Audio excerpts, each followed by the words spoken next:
Pulling out the coupe at the lot. 20 fuck 12 fuck SWAT. Busting all the bells out the box. I just hit a lick with the box. Had to put the stick in the box.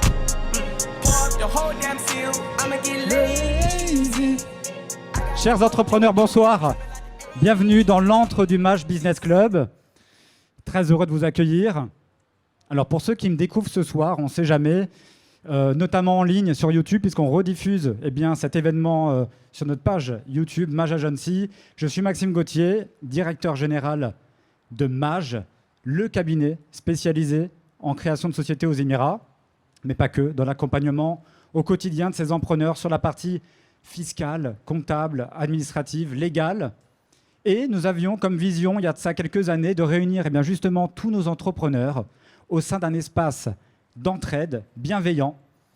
Donc nous y sommes. Très heureux de vous accueillir. Je vois plein de nouveaux visages ce soir, donc vous êtes les bienvenus. Et alors ce soir, avec une conférence, une thématique qui nous concerne tous, le mindset. Donc le mindset, c'est cette chose qui nous permet au quotidien de performer, de durer. Et on a sélectionné au sein de MASH 4 intervenants. Et alors, ça ne sera pas 4, ça sera 5. On a un invité surprise ce soir, je vous en parlerai un petit peu plus tard. Donc voilà, on va avoir le plaisir d'avoir 4 intervenants. Le premier, je vous demande de l'applaudir dès maintenant, Max Piccinini.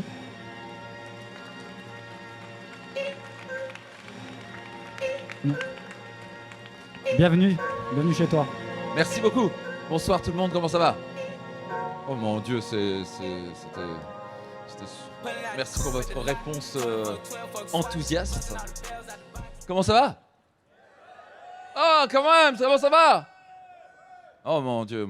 Il faut vraiment que vous fassiez un de mes séminaires parce que là, vous êtes vraiment chiants, les gars. Non, je rigole. Alors, écoutez, au passage, je suis très heureux d'être ici. Merci. Comment ça marche, ce truc? Faut appuyer sur... quelle flèche? Flèche gauche, flèche droite. Qui est ce charmant jeune homme? Au passage, ça fait 3 mois. Qui ici habite à Dubaï? Je suis juste curieux. Oh mon Dieu, super. On a de grandes choses en commun. Qui ici est un entrepreneur? C'est ce qui nous réunit. Moi, j'ai déménagé il y a 3 mois. Ça fait depuis décembre. J'adore. J'avais un petit peu peur, mais finalement, j'adore. Qui adore Dubaï? Qui trouve que c'est the best place in the world? Absolument, génial. Donc, rapidement, je vais me présenter déjà pour commencer à ce qu'on va parler de mindset. Ah bah tiens, voilà, j'ai compris comment ça marche ce truc. Donc ça, c'est moi, quand j'étais jeune. Et vous pouvez voir la coiffure, hein. C'était de la merde. Et donc, c'était mon père qui nous coupait les cheveux, était prof de français.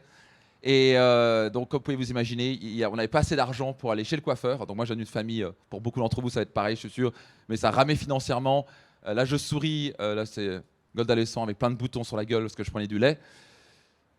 Mais j'ai arrêté le lait. Je prends du lait d'amande maintenant. Et donc, juste pour vous dire, j'ai un peu de souris, mais j'avais pas une enfance difficile. Enfin, j'ai plutôt une enfance difficile. Mes parents n'étaient pas du tout entrepreneurs. Ma mère était prof de religion catholique au collège. Mon père était prof de français au collège. Donc, il gagnait 1 000 € par mois. On était 4 enfants. Donc, je sais pas pour vous, mais qui ici vient aussi d'une famille où c'était un petit peu chaud, ok? Donc, pour moi, l'entrepreneuriat, je l'ai pas du tout appris. Et au passage, tant mieux. Et tiens, je vais vous montrer des photos cool que j'ai montrées à personne jusqu'à présent. Donc, ça, c'est moi aux États-Unis quand j'avais 14 ans. Donc, j'ai perdu mon père quand j'avais 14 ans. D'un accident de la route, et ça m'a vraiment fait réfléchir sur le sens de la vie. Qui ici a vécu une chose dans sa vie qui d'un coup a fait pivoter, voir les choses autrement? Pas vrai? On est bien d'accord. Donc pour moi, là, coup, je me suis dit, oh bordel, est-ce que je vais continuer à faire comme tout le monde et avoir une vie pépère, à gagner 2000 balles par mois, à faire un boulot que j'aime pas? Et donc j'ai commencé à me poser des questions et ça m'a ouvert au monde du développement personnel. Ma mère m'a donné un livre qui s'appelle Réfléchissez et devenez riche et comment se faire des amis. Et je pense que vous l'avez lu, mais je vous le recommande vivement. Et ça m'a fait un peu découvrir un petit peu le monde de l'entrepreneuriat, de voir plus grand, que si je veux changer les choses, je dois changer. Si je change mes pensées. C'est une photo, je faisais du basketball. Et donc j'avais un rêve d'être entrepreneur. C'est une photo quand j'avais 21 ans. J'ai lancé mon premier business. 2 ans et demi, après 2 ans et demi, alors je visais 100 000 € par mois. Je gagnais exactement 850 € par mois. Donc ça avait un petit claque dans la gueule. Et là, j'ai compris qu'il fallait que je me forme, il fallait que je voie les choses autrement et surtout, il fallait que je travaille sur mon mindset. Et donc peut-être que vous m'avez peut-être vu, sur France 2 ou BFM TV, etc. Peut-être que vous avez lu mon livre, peut-être que vous avez entendu, je vous recommande vivement mon livre. Ça peut changer votre vie, croyez-moi, Réussite Maximum. Vous m'avez peut-être vu en couverture du magazine Entreprendre. Au passage, mon objectif aujourd'hui, c'est de vous transmettre 3 secrets et vous donner un grand cadeau. Qui aime bien les cadeaux? Je vais vous donner un grand beau cadeau ce soir. Donc, je vais vous donner 3 secrets qui m'ont permis de développer une boîte qui maintenant a dépassé les 10 millions d'euros de chiffre d'affaires. Cette année, on va dépasser les 20-25 millions d'euros de chiffre d'affaires. Certains d'entre vous font sûrement plus. Mais en tout cas, humblement, j'aimerais vous transmettre quelques secrets qui m'ont permis de passer de rien à devenir leader dans mon marché. Je suis père de famille. Ça, c'est une photo qui est faite dans notre maison à Dubaï. C'est notre petite Angelina qui a 4 mois. Vous avez Luca ici qui a 4 ans. Et la petite Leia qui va avoir maintenant 2 ans dans 2 jours. Donc, j'ai 3 petits secrets pour vous. Qui a envie d'apprendre quelques petits secrets ici? Donc, on va parler de mindset. Qui pense que le mindset est fondamental pour réussir? Qui pense ça? Donc, réellement, d'après mon expérience, 80% de la réussite est liée au mindset. Donc, c'est quoi le mindset? C'est un ensemble de pensées, de croyances, d'habitudes, de pensées qu'on a et qui fait qu'à la fin, on réussit ou pas. Donc, qui voudrait avoir plus de succès? Je suis juste curieux. Qui veut gagner par exemple plus d'argent? Donc, vraiment, le mindset va jouer avec ça. Si la raison pour laquelle vous gagnez sûrement pas, et moi encore, la raison pour laquelle vous gagnez peut-être pas 5 fois ou 10 fois plus d'argent que vous avez maintenant, c'est que vous avez un programme intérieur, vous avez un mindset qui fonctionne contre vous. Vous avez potentiellement des autosabotages, des croyances, des peurs, des pensées. Ça vous parle? Si oui, vous y serez déjà. Il y a des freins intérieurs par rapport à ça. Donc, premier secret, c'est rester humble. Alors, ça peut paraître bizarre de dire ça. Quand je viens juste de montrer que j'avais ma gueule en couverture du magazine Entreprendre, mais qui pense qu'on peut avoir confiance en soi et en même temps être humble, qui voit qu'il y a une différence majeure. Donc, le mot humble vient du mot latin qui est hummus. Alors, ce n'est pas le hummus qu'on mange ici à Dubaï, qui est super bon au passage, moi j'adore le hummus. On parle du mot latin qui veut dire le sol. Le sol qui est quoi? Qui est pas aride, mais qui est fertile. Un esprit fertile, être coachable, être ouvert, avoir l'humilité de se dire, c'est quoi? Je suis pas si bon que ça. Je suis bon, mais par rapport à Apple, je suis une grosse merde. J'ai encore plein à apprendre. Qui pense que par rapport à Apple, on a du boulot? Et donc maintenant, c'est très intéressant, parce que je vois ça chez les entrepreneurs. J'ai coaché plus de 160 000 entrepreneurs dans ma carrière, à travers mes différents programmes et séminaires, etc. Et moi, je suis passé par là. Le plus grand ennemi, gravez ça dans votre esprit, c'est l'ego. L'ego coûte extrêmement cher. L'ego va faire des conneries du style, j'ai une boîte à 2 millions et il faut me prendre un CEO. Et il me faut un CFO. Et j'ai fait la connerie. J'avais une boîte à 2 millions et je me suis dit, ouais, il me faut un CFO à 10 000 balles par mois, puis il me faut un CEO à 20 000 balles par mois. J'avais juste réalisé que j'avais qu'un business à 2 millions de chiffre d'affaires et que j'étais juste en train de donner 20-30% du chiffre d'affaires à ces gens-là qui étaient en plus incompétents. Donc à la fin, j'ai failli planter ma boîte. Et le problème, c'est que parfois, on a tendance à croire qu'on est plus grand que ce qu'on est. Donc l'humilité est fondamentale. L'humilité, c'est quoi? C'est être capable de se dire, tu sais quoi, je suis bon, j'ai confiance que je vais y arriver, j'ai des grands rêves, mais en même temps, se dire, j'ai beaucoup à travailler. Et dans ma vie entrepreneuriale où j'ai vraiment stagné pendant 3 ans à 2-3 millions de chiffre d'affaires, c'est quand, en gros, j'avais mon melon. Vous voyez ce que je veux dire? La tête qui a grandi où je dis, ouais, tu vois, je suis à 2-3 millions. Juste que vous comprenez, 2-3 millions, c'est de la gnognotte. C'est une toute petite entreprise. Juste comparé à Apple qui fait 350 milliards, qui pense qu'il y a du boulot. Pas vrai? Donc je suis pas là pour vous démotiver, je suis là plutôt pour vous encourager. Mais vraiment, c'est bien d'avoir cette confiance. Je vois beaucoup ça chez les jeunes, particulièrement jeunes entrepreneurs. Ouais, j'ai 1 million de chiffre d'affaires. Je fais, ouais, super, tu viens de démarrer. Ouais, je vais scaler à 1 million. Non. À 1 million, tu vas structurer ton entreprise. Et à partir de 10-20 millions, tu vas commencer à comprendre ce que c'est scaler. Tu as 1 million, pour l'instant, tu es un jeune bébé. Tu sais même pas ce que tu fais. Tu crois que tu es le top. Tu crois que tu es en haut de la montagne. En fait, tu es juste à atteindre les Vosges. Tu vois, mais tu es loin de l'Everest, mon coco. Mais moi, je suis passé par là. Qui voit de quoi je parle? Qui ici voit de quoi je parle? Donc, je préfère vous en parler parce que c'est ce qui m'a coûté extrêmement cher. C'est quand j'ai eu mon ego. Et mon ego qui croyait que j'étais plus grand, j'étais plus fort, j'étais le roi de la jungle. Donc, j'espère, à travers cette première clé, que ça va vous aider à vous dire peut-être que l'ego coûte cher. Avec l'ego, on fait beaucoup de conneries. Au passage, je suis juste curieux. Ça a coûté très cher un jour, une chose que vous avez fait par ego? Juste curieux? C'est tout? Non? Le reste? Ok. Si vous ne l'avez pas fait, vous ne l'avez peut-être pas encore vu, mais vous allez le comprendre. On va tous faire des conneries et en général, c'est par ego. Donc, avoir l'équilibre entre une grande confiance en soi, de grands rêves, et avoir l'humilité de se dire, je suis fort là-dedans, je vais y arriver, mais attention, je dois rester humble.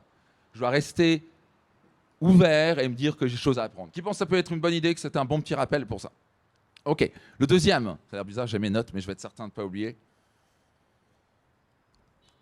Yeah, ça m'amène à la deuxième chose. Alors, petite question pour vous. Ce verre, il est à moitié plein ou à moitié vide? Qui pense qu'il est à moitié plein? Qui pense qu'il est à moitié vide? Et le reste, non? Vous ne pensez rien du tout? Vous dites c'est quand ça finit la conférence, c'est ça? La réalité, ok, c'est que c'est les deux. Je me trompe ou pas? Je me trompe ou pas? Le verre, il est à moitié plein et il est à moitié vide. Non? Oui, non? Qui est d'accord avec ça? Vous voyez cette connerie qu'on vous apprend à l'école par des gens qui sont pauvres et qui n'ont jamais réussi, qui vous disent que « Oh, le verre est à moitié plein ». Et quand tu apprends de ces gens-là, tu te rends compte qu'ils n'ont pas réussi.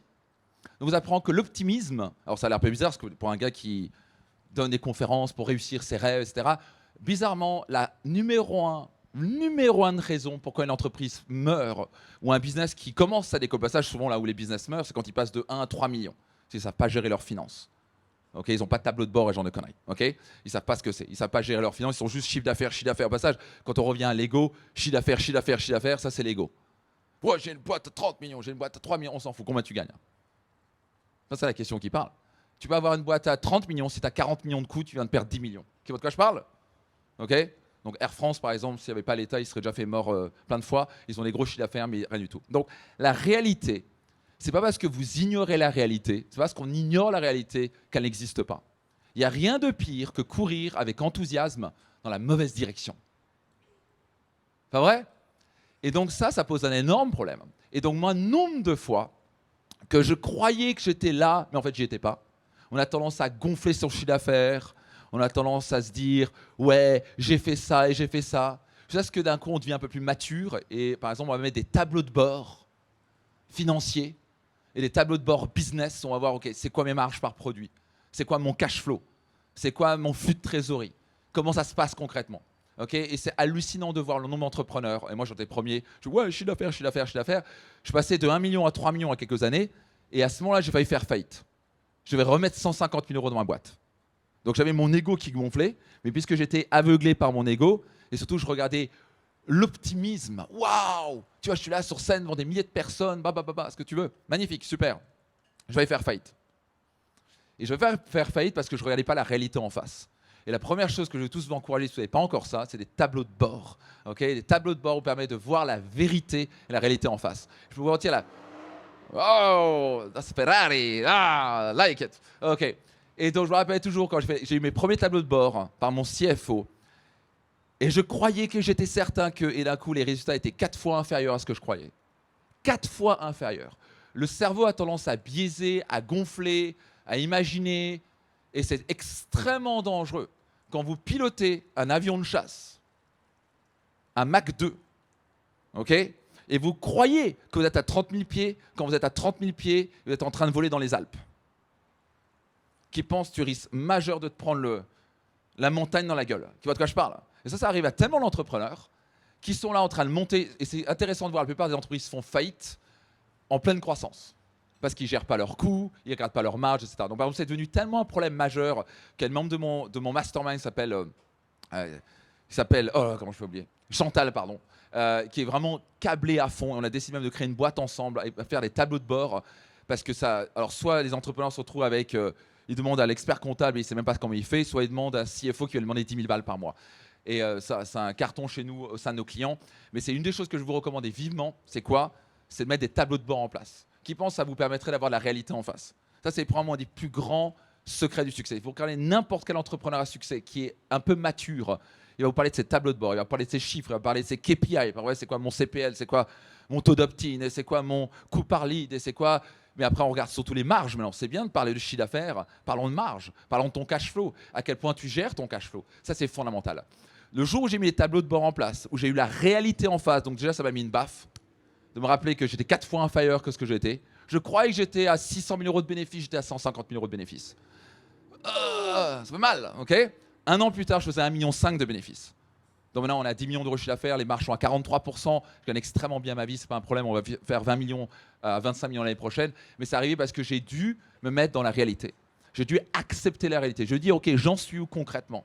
Pas ce que je pense être, pas ce que je crois être, pas ce que je voudrais, ou c'est où j'en suis concrètement. Et tant qu'on ne va pas développer un esprit de réalité, ça va être extrêmement dangereux. Qui pense que c'est une bonne idée de regarder la réalité en face. All right. Ça, c'est le deuxième secret. OK, mindset. Et le troisième. Moi, j'ai mes notes sur scène. Yes. Un nouveau niveau de succès nécessite un nouveau niveau de compétence. Qui voudrait gagner 3 fois plus d'argent ici? Je suis juste curieux. OK? Quelle est la raison pour laquelle vous n'y êtes pas encore? Parce que vous n'avez pas encore les compétences. Et la raison pour laquelle moi, je n'ai pas encore 3 fois, mais bon, c'est ce que je développe massivement. J'ai pris un mentor aux États-Unis encore un mois à $100 000. J'ai remis un autre mastermind aux États-Unis à $100 000. Donc juste là derrière moi, j'ai mis $200 000. Parce que je sais que pour passer de 10 millions à 20-25 millions, c'est un autre niveau. C'est un autre niveau d'organisation.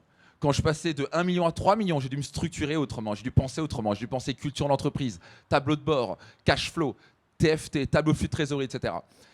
Quand on est passé de 3 millions à 10 millions, ça a dû nécessiter totalement différemment des process et des systèmes qui m'amènent de structurer, d'avoir une culture d'entreprise au top, d'avoir des systèmes automatisés, d'avoir des tunnels de vente, et pas 1, mais 2, mais 3 et 4, etc.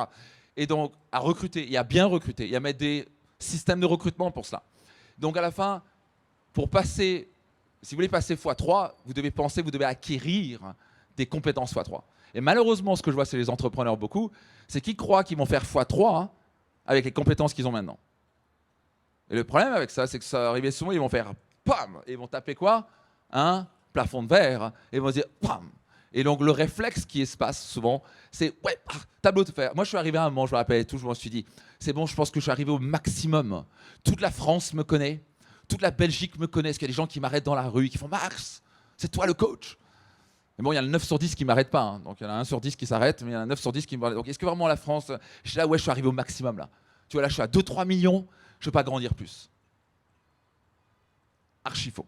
Okay, c'est ce que j'ai un mentor qui a fait « Mais de quoi tu parles? Tu n'as même pas égratigné le potentiel de ton marché. Même pas égratigné. Et moi, j'étais parti pour l'international. » Donc j'ai eu un de mes mentors, heureusement, qui m'a sauvé 500 000 euros, c'est pas 1 million d'euros. Il fait, mais de quoi tu parles, l'international? Tu n'as même pas égratigné le potentiel de la France. Donc, au passage, qui voudrait avoir le grand secret pour éviter de tomber dans l'ego qui coûte cher? Qui voudrait avoir ça? Prenez un mentor, rejoignez un mastermind, et pas des gens qui vont juste faire ouh, super. Des gens qui vont vous regarder avec vos chiffres, qui vont donner la réalité, qui vont suffisamment être bienveillants pour vous dire votre réalité, vous remettre dans votre siège en disant, écoute, là, tu pars dans la mauvaise direction.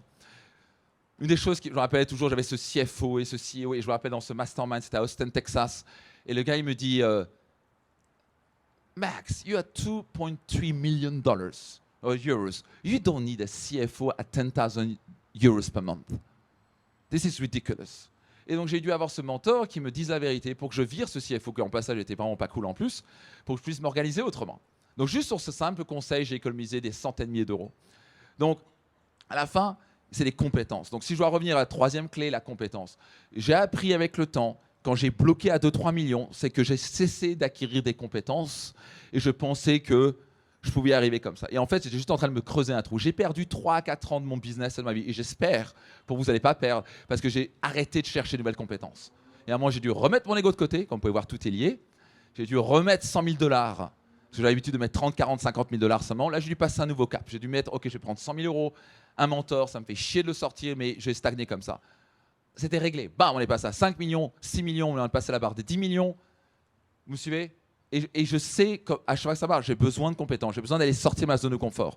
Et ça veut dire que c'est pas agréable, on n'a pas envie d'apprendre, on a envie de faire que du fun et des vidéos et poster des trucs sympas sur les réseaux, ouais, c'est cool. Ça, c'est ce que le cerveau veut. Mais qu'est-ce qui est nécessaire pour passer mon business x2, x3? Et ça nécessite toujours un niveau de compétence supérieur. Donc, pour passer au niveau supérieur, ce que je vais vous encourager, c'est d'investir massivement en vous pour vraiment quoi? Vous former et développer des nouvelles compétences et connaissances. Cool? Ça vous aide? Cool? Super. Donc maintenant, ce que je vous ai dit que j'avais un petit cadeau pour vous. Au passage, ça c'est le second destination réussite que j'ai fait. Le premier, j'avais 54 personnes. C'est le deuxième en 2014. C'est rigolo de voir ça. Et là-dedans, j'en avais 150. Et on a fini donc en octobre. Alors ça, c'était 18 mois plus tard. 1000 personnes dans la salle. Pour moi, c'était quoi, en 2015 ou en 2016, je ne sais plus. 2015, comme ça. Pour moi, c'était un grand truc. Et juste sur le dernier, c'était en octobre 2023. On avait 3500 entrepreneurs dans la salle. Donc c'est mon séminaire Destination Réussite, donc j'ai commencé ça il y a 10 ans. Et c'est ces clés, en tout cas j'en ai tellement d'autres, mais ces 3 secrets m'ont permis de naviguer, failli faire faillite 2 fois, j'ai dû mettre mon ego de côté, pas vrai. J'ai dû apprendre de nouvelles compétences qui m'ont permis d'arriver pour impacter la vie des gens. Pour moi, c'est même plus que... Qui pense au passage, vraiment, son niveau de revenu, c'est plus ça qui compte, c'est le niveau d'impact que vous pouvez créer dans le monde. Qui pense que ça, c'est plutôt cool. Okay, moi, c'est ce qui me plaît à la fin, parce qu'à un moment, tu gagnes 1 million, et 3 millions, et 10 millions, et je te garantis, c'est jamais assez. Et tu peux toujours gagner plus. Et au passage, je vous encouragerai toujours de développer et croître. Mais à la fin, on ne le fait plus forcément pour l'argent, mais c'est pour l'impact positif dans la vie des gens. Donc maintenant, on a dit que j'allais faire un grand cadeau. Okay, par contre, ce cadeau, il vaut 1 500 € et ce n'est pas des salades. Et c'est un vrai cadeau. Donc ce séminaire-là s'appelle Destination Réussite. Ça a changé la vie de milliers de personnes, de dizaines de milliers de personnes. C'est là où on travaille sur son mindset. Donc c'est un challenge que Maxime... Est-ce qu'on peut applaudir Maxime pour l'organisation de Mage qui fait un boulot absolument incroyable. Absolument. Bordel. Il est top ce Maxime. Bah ouais, il n'est pas génial ce Maxime. Oh Dieu, on a ouvert 3 boîtes à Dubaï en un clin d'œil, hyper pam pam en une semaine. Pro, nickel, super équipe. Bravo. Et puis, bon, juste génial. Merci pour ça. Merci pour une organisation comme ça qui va aider des entrepreneurs network et qui adore ça. Faut encore réapplaudir Maxime qui fait un boulot absolument incroyable. Merci pour ça. C'est top. OK. Donc dans ce séminaire-là, tout le monde qui rentre dans ce séminaire-là sont en général en disant ouais, qu'est-ce qu'on va faire. Donc on est quoi sur le mindset. On est là pour travailler sur ses peurs, ses croyances, ses limites et on travaille sur son mindset. Tous les gens qui sortent de là à la fin se disent bordel, c'est les 3 jours les plus puissants que j'ai vécu de ma vie. Vous allez rire, pleurer, vous allez faire tout ce que vous voulez. Donc voici le cadeau. Donc j'ai vraiment réfléchi à 2 fois de le faire. Par contre, vous avez 60 secondes pour le prendre, juste que vous sachiez. OK? Donc je vais vous inviter vivement à sortir votre téléphone dans un petit instant. OK? Parce que je vais vous offrir, c'est pas des salades, 2 places à Destination Réussite. OK? Ça se passe du 27 au 29 septembre à Paris. Vous pouvez aussi le suivre à Digital en live de Dubaï. Je vous garantir, c'est 3 jours, ça dure 2 jours et demi, qui transformeront votre vie pour toujours. C'est probablement les plus grands cadeaux. Parce que là, si je veux vraiment parler de mindset, je peux en parler pendant 20 minutes. Mais bordel, passez 3 jours avec moi. Vous allez travailler sur vos croyances, vos peurs, vos doutes, vous allez apprendre des clés, comment mieux gérer votre temps, comment penser plus haut, les rencontres que vous allez faire entre entrepreneurs, ça n'a pas de prix. Donc c'est vraiment un cadeau. Normalement, vous regardez sur le site, les gens payent tous les jours des places comme ça vaut 1 500 €. Est-ce que je vais vous offrir 2 places? Donc vous pouvez amener un ami entrepreneur avec vous, votre mari, ce que vous voulez. Je peux vous garantir. Passage, qui a fait passage, je voudrais quand même, vous avez des membres de mon mastermind ici, que je vois ici, le 3M, c'est top de vous retrouver ici à Dubaï. Donc vous êtes prêts? Vous avez 60 secondes. Je rigole pas. Et je vais mettre le timer. Attends, je vais mettre le timer. Ça va être rigolo. On va voir si vous allez prendre une opportunité. C'est dire l'opportunité. Je vous donne 1 500 €. Si vous la prenez pas, vous êtes con. Non, je rigole. J'ai pas dit ça. Alors, je vais mettre timer 1 minute. Ready to go? C'est parti. Tac. Ah. Vous avez juste à scanner. Ah, de last file. Ouais, c'est bon. Vous avez juste à scanner. Vous remplissez votre prénom, votre nom, email, numéro de téléphone, il n'y a absolument rien à payer. C'est vraiment un cadeau. Je dis tout de suite, je dis un cadeau. Et là, le passage, c'est vraiment parce que je vous aime, parce que vous êtes entrepreneur. OK? Vous pouvez vous rapprocher si c'est trop loin. Vous pouvez vous lever. Comment, Dubaï, vous êtes en action, vous pouvez vous lever. Vous avez encore 37 secondes. Vous pouvez offrir 2 tickets. Donc, ce que vous allez faire, vous allez se remplir. C'est hyper facile. Après, un membre de mon équipe va m'appeler. On ne va rien vous vendre. On ne va pas vous vendre quoi que ce soit. C'est vraiment un cadeau de ma part. OK? Moi, j'aurais adoré d'avoir un cadeau comme ça. Je peux vous garantir, ces 2 jours et demi vont changer votre vie. Est-ce qu'à la fin, parler de mindset pendant 20 minutes, je peux faire mon mieux, mais là, vous ne pouvez pas faire mieux. Et au passage, les gens qui nous écoutent sur YouTube, OK, vous pouvez taper le mot Max dans les commentaires, ça va? OK, voilà, Max dans les commentaires, et il y aura un tirage au sort avec 3 personnes qui pourront avoir aussi une place. Donc là, vraiment, j'offre tout le monde 2 places à Destination Réussite. Cool? Pas génial? Ça vous plaît? Donc rendez-vous à Destination Réussite et puis au plaisir de discuter avec vous. Ciao tout le monde.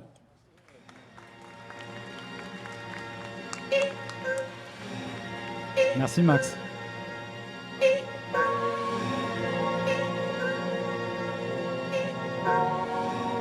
J'arrête de vous teaser, on parlait d'un 5e invité tout à l'heure.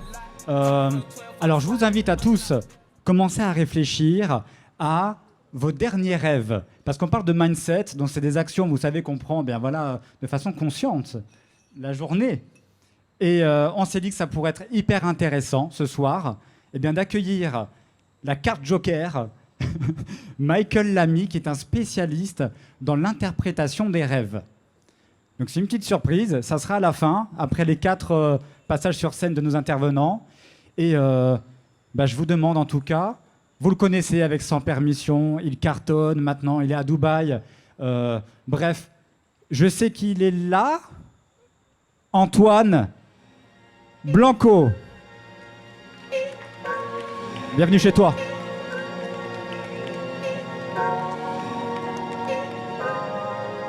Pulling out the coupe at the lot. Tony fuck 12, fuck SWAT. Busting all the bells out the box. I just hit a lick with the box. Had to put the stick. Salut à tous, ça me fait plaisir d'être avec vous ce soir. Alors, j'ai pas préparé de slide, mais je vais vous partager un petit peu ce que j'ai appris au cours de ces dernières années. Je me suis expatrié à Dubaï en 2021. Et donc, je vais vous partager quelques leçons que j'ai apprises et qui m'ont été utiles, à la fois pour intégrer le podcast sans permission et à la fois pour développer mon business. Donc, je suis arrivé à Dubaï en octobre 2021, quelques mois après le lancement de mon business. Alors, de base, il faut savoir que moi, je connaissais rien du tout au business en ligne. Mon rêve, c'était de devenir pilote de chasse dans l'armée de l'air française. Donc, j'ai fait un parcours scolaire, bac scientifique, classique, pour intégrer l'armée de l'air. Et puis, c'est avéré que, en parallèle de mes études, je commençais à regarder des vidéos sur YouTube et je voyais des jeunes de mon âge qui avaient une vie assez incroyable. Et donc, je me suis dit, ce truc du business en ligne, ça a l'air pas mal. Peut-être que je peux m'en servir pour en faire un complément de revenus en parallèle de l'armée et investir dans l'immobilier. Au final, il s'est avéré que j'ai été pris à mon propre jeu et en l'espace de 3 mois, mon business a dépassé les 10 000 € par mois.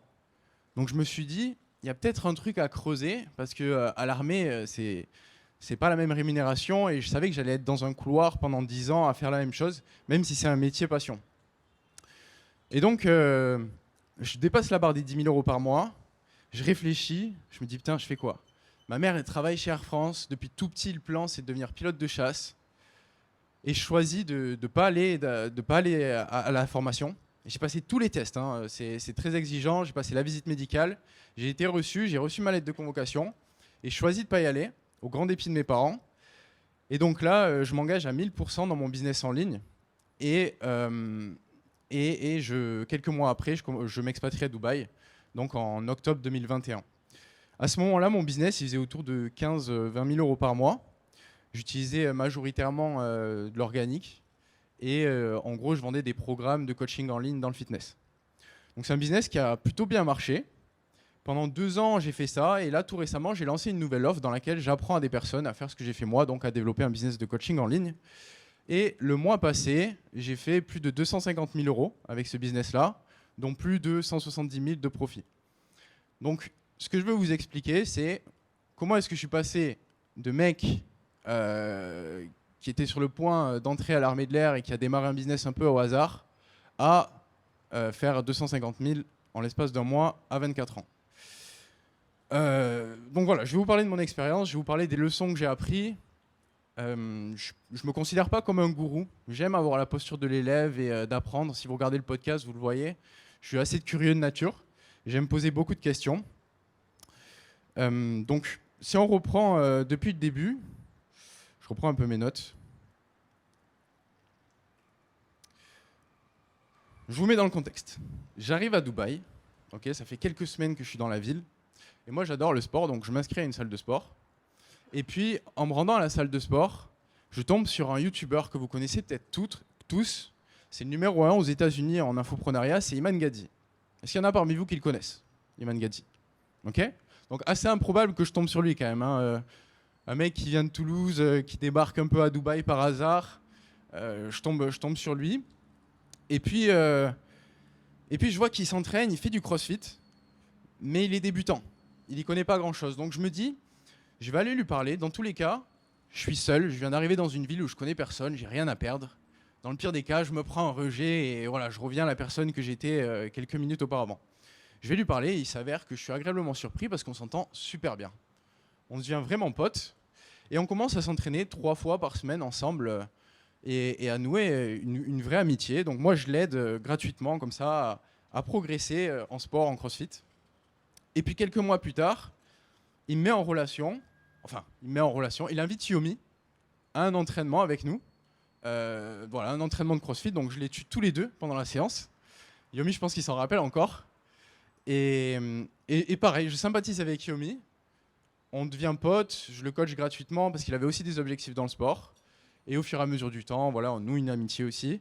Et il m'invite à prendre part au podcast.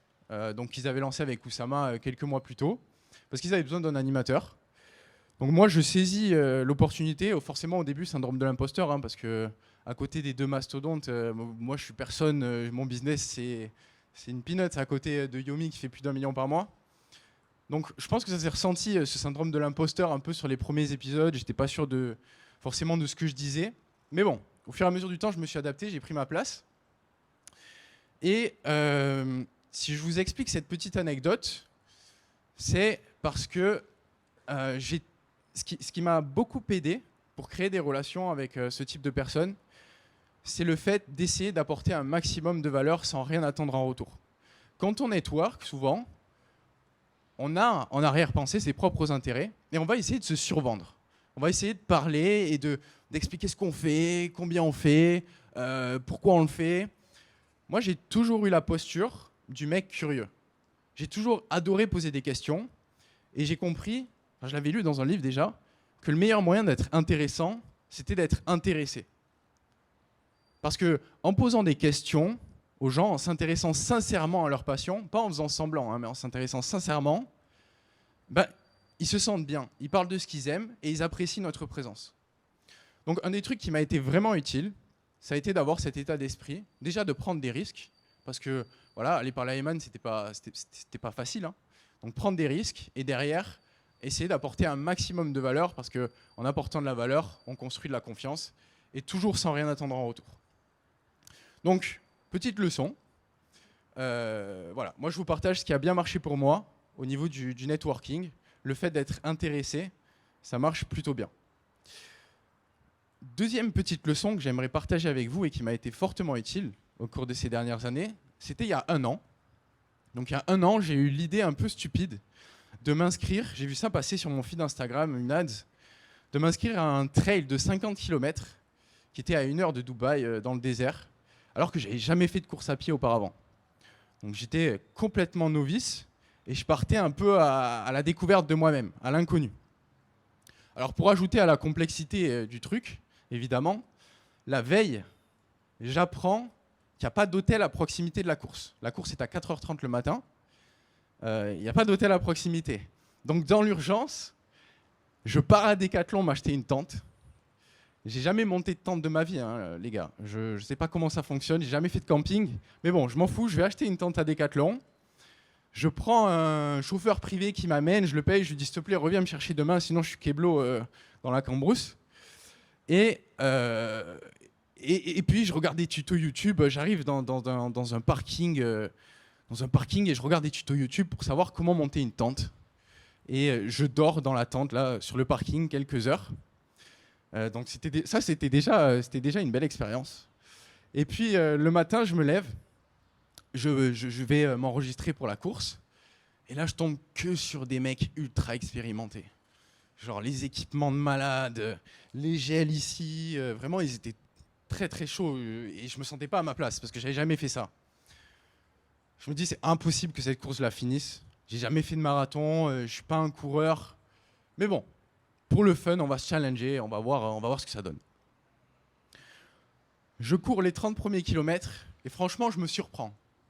Je me trouve trop chaud, je sais pas si c'est l'adrénaline ou quoi, mais j'ai l'impression de voler. Et puis par contre, au 30e kilomètre, là, je prends un mur. Et puis je commence à me poser des questions. Je commence à me dire que ça va être chaud de finir la course, parce que c'est un trail, hein, donc il y a beaucoup de pression technique, il y a des montées, il y a des descentes. C'est assez galère. Et à 1 kilomètre de l'arrivée, j'ai des crampes. Et là, vraiment, je peux plus bouger. Genre, je suis keblo. Donc, ce que je fais, c'est que je m'assois sur un côté. Je prends un gel, je prends un comprimé de sodium pour essayer de faire passer les crampes.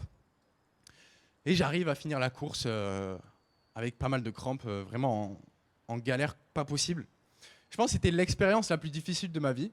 Déjà parce que je n'étais pas préparé, mais aussi parce que ça m'a appris que les limites qu'on se fixe dans notre tête, c'est souvent des mirages. C'est pas la réalité. Et en fait, j'ai pris conscience que le potentiel qui sommeillait au fond de moi, et qui sommeille probablement aussi au fond de vous-même, eh ben, on n'en a pas totalement conscience. Et le meilleur moyen d'en prendre conscience, c'est de sortir de sa zone de confort de manière régulière pour se challenger, se prouver qu'on est capable de relever des défis dont on ne se croyait pas capable. Et moi, c'est ce qui m'a permis de véritablement prendre confiance en moi. Avec le podcast, c'était un truc dont je ne me croyais pas capable de parler devant autant de monde. Même là, ce soir, je fais un truc de ouf. J'ai pas l'habitude de parler devant autant de gens. Et faire des petits trucs comme ça, en fait, ça me prouve que les peurs qu'on a, les limitations qu'on a dans notre tête, c'est du fake, c'est du pipeau. Et qu'à partir du moment où on arrive à les dépasser, on construit une véritable estime pour soi-même, une véritable confiance en soi-même, sur laquelle on peut s'appuyer pour des challenges futurs encore et encore. Là, ce soir, moi, j'étais un peu en stress et je me suis rappelé, ben voilà Antoine, regarde, t'as couru 50 km dans le désert. Qui court 50 km dans le désert? Personne. Ça, c'est un point sur lequel je m'appuie et je vais picorer dans ça. Antoine, tu t'es préparé pour entrer pilote de chasse dans l'armée de l'air. Qui fait ça? Personne. Souviens-toi de ça. Antoine, tu fais des podcasts devant 100 000 personnes chaque semaine. C'est quoi de parler ce soir? Et donc, tous ces petits cookies, je vais les chercher et je m'en sers pour me rappeler en fait que notre potentiel est probablement illimité et qu'on n'en a pas conscience. Et donc voilà, c'est la deuxième petite leçon que je voulais partager avec vous, qu'on n'a probablement pas conscience du potentiel qui sommeille en nous. Le dernier état d'esprit qui m'a été fortement utile et qui m'a permis de développer mon business au cours de ces derniers mois, c'est le fait d'être curieux d'esprit et d'avoir la posture de l'étudiant. Max, qui est passé juste avant, il vous a dit qu'il a investi beaucoup d'argent dans des formations, des masterminds. Et moi, j'ai fait pareil. J'ai investi près de 80 000 € dans différentes formations aux US, en France. Et ça m'a été fortement utile d'avoir cette posture de la personne qui apprend toujours. Parce que quand on commence à faire un peu d'argent, on a l'impression d'être plus intelligent que les autres, d'avoir compris un truc que les autres n'ont pas compris. Moi, j'essaie toujours de rester humble et d'écouter les conseils qu'on me donne. Je donne un exemple. Yomi, je parle beaucoup avec lui et il m'a donné pas mal de conseils sur mon business. Comment recruter, par exemple. L'importance de YouTube et de prendre ça au sérieux. Qu'est-ce qu'il m'a dit d'autre? Il m'a expliqué comment faire pousser ma barbe. Ouais, je sais, ça paraît fou, mais je l'ai mis en application, ça a marché. Enfin bon, c'est pas ouf non plus, mais bon, il y a un petit truc. Et donc voilà, il y a plein de conseils comme ça. Les affirmations positives, j'y croyais pas du tout. Et il m'a dit que voilà, il fallait essayer. Et tous ces conseils, je me suis forcé à les implémenter et à voir si ça marchait. Et je pense une de mes forces, c'est ma faculté à implémenter rapidement les choses. Dès que je reçois un conseil de quelqu'un, je le teste. J'ai pas d'esprit critique et je vois si ça marche. Des fois ça marche, des fois ça marche pas. Mais au moins j'ai implémenté le truc et je peux me faire mon propre avis. Et c'est en ayant cette faculté à implémenter rapidement les choses, en étant toujours ouvert d'esprit sur les conseils qu'on peut recevoir, qu'on peut prendre du feedback, prendre des retours d'informations et derrière accélérer sa progression beaucoup plus rapidement. Donc voilà, c'est 3 leçons que j'ai retenues au cours de ces derniers mois et qui m'ont permis de passer de 15-20 000 avec mon business à plus de 250 000 ce mois-ci. Je ne pense pas que je suis exceptionnel, je pense très honnêtement que c'est accessible par tout le monde. Alors j'ai eu de la chance, j'ai eu beaucoup de chance de gagner en exposition par l'intermédiaire du podcast. Et la chance d'ailleurs, c'est un truc qui est ultra sous-coté. J'avais fait un podcast avec Tai Lopez l'autre jour et Yomi. Donc Tai Lopez, c'est un entrepreneur américain qui a fait des centaines de millions. Et lui, il nous disait que la chance, ça consistait à 60% de la réussite. Et c'est vrai qu'on a beaucoup d'ego et on a tendance à se dire « ouais, il ne faut pas compter sur la chance pour réussir. Il n'y a que le travail qui paye, la discipline, on est des entrepreneurs, on peut compter que sur nous. » Mais en fait, la vérité, c'est que la chance, c'est ultra important. Et donc, croyez en votre chance parce que vous attirerez à vous les opportunités et vous serez, vous décuplerez aussi votre potentiel en étant complètement ouvert. Voilà, c'est tout pour moi. Merci. Et puis, je vous souhaite une bonne soirée, tout le monde.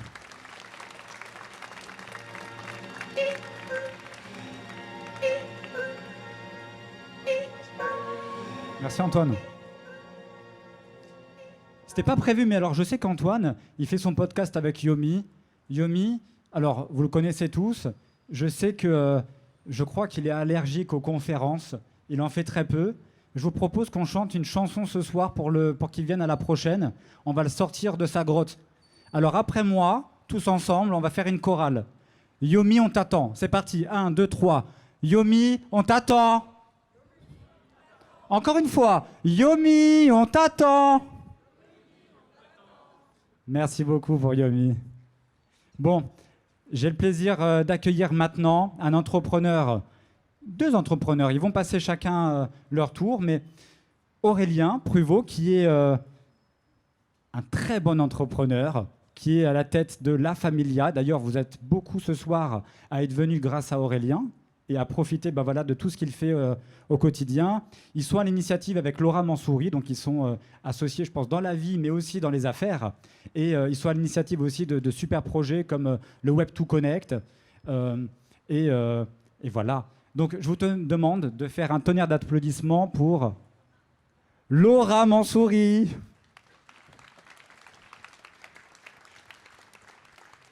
Bienvenue chez toi, Laura. Merci. Merci. Bonsoir tout le monde.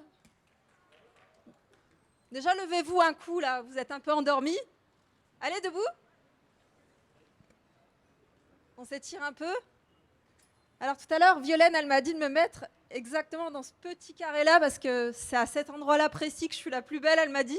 Donc, il ne faut pas que je décale de trop. Vous pouvez vous rasseoir, hein. C'est bon. Pour ceux qui sont endormis, au moins, ils sont réveillés. Alors, pour ceux qui ne me connaissent pas, je suis Laura Mansouri, cofondatrice avec Aurélien, du coup, qui est associé avec moi dans la vie perso et pro. Et j'ai fait des études, notamment de génie qualité.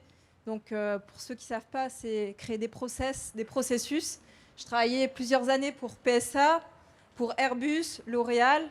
Et j'ai appris, du coup, à les aider à faire en sorte que les machines, les entreprises qui ont plusieurs dizaines de milliers d'employés, voire même centaines de milliers, puissent fonctionner tout seuls, sans que le CEO il soit là, présent, tous les jours, à encadrer ces centaines de milliers d'employés. Et j'ai fait ça des années, jusqu'à ce que, je pense comme beaucoup de gens, jusqu'à ce que je fasse un burn-out, du coup, dans le salariat. Et à partir de ce moment-là, c'était un gros burn-out où je me suis remise en question, je ne voulais pas rester salariée. Et donc, avec Aurélien, on s'est lancé. Donc aujourd'hui, La Familia, c'est quoi? Donc tout ça, c'est des sociétés qu'on a créées, on a racheté des entreprises, on a pris des parts du coup avec Aurélien dans des marques e-commerce, des centres de formation.